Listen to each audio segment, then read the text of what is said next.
Hey yo team, what up? Bienvenue dans un nouvel épisode. Aujourd'hui, on va vous donner 3 variables pour intensifier vos exercices à poids de corps. Bienvenue sur la chaîne. Si vous n'êtes pas encore abonné, je vous invite à le faire maintenant.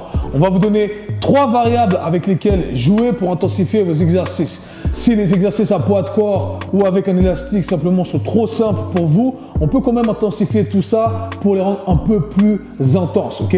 Donc, la première variable avec laquelle on va jouer, on va utiliser l'exemple du squat, mais il en va de même pour tous les exercices pour le haut du corps, par exemple, où vous poussez ou lorsque vous tirez, ok?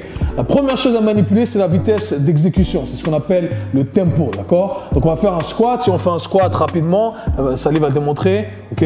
Peut-être qu'on peut en faire 50, 100. Il n'y a pas vraiment d'intérêt à en faire autant. Mais si on manipule la vitesse d'exécution, on va descendre en 3 à 4 secondes, monter en 3 à 4 secondes, eh bien, vous allez sentir que ça va commencer à brûler. Donc, ça va ressembler à ça. Elle va descendre en 1, 2, 3, 4 et slow. 1, 2, 3, 4. Et c'est comme ça qu'on manipule le tempo. C'est la première variable avec laquelle vous devriez jouer pour rendre votre exercice plus intense.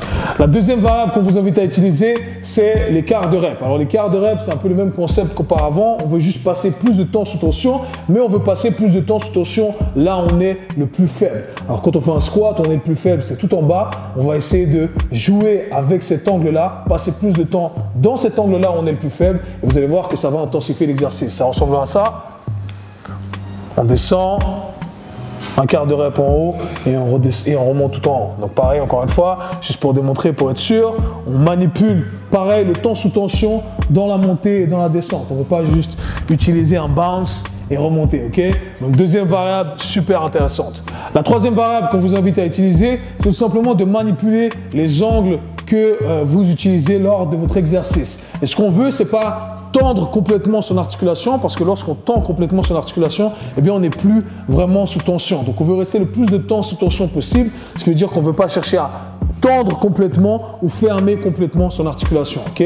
Donc en l'occurrence ici en squat, ce qu'on ne veut pas, c'est descendre tout en bas sous tension et remonter avec les genoux tendus parce qu'on n'a pas de tension ici. Donc on va légèrement fléchir les genoux, voilà, redescendre, remonter, et à partir de là, vous allez voir que ça va commencer à brûler. Et pareil, vous pouvez mixer le tout, ralentir le tempo lorsque vous faites ces reps qui ne sont pas complètes, ok?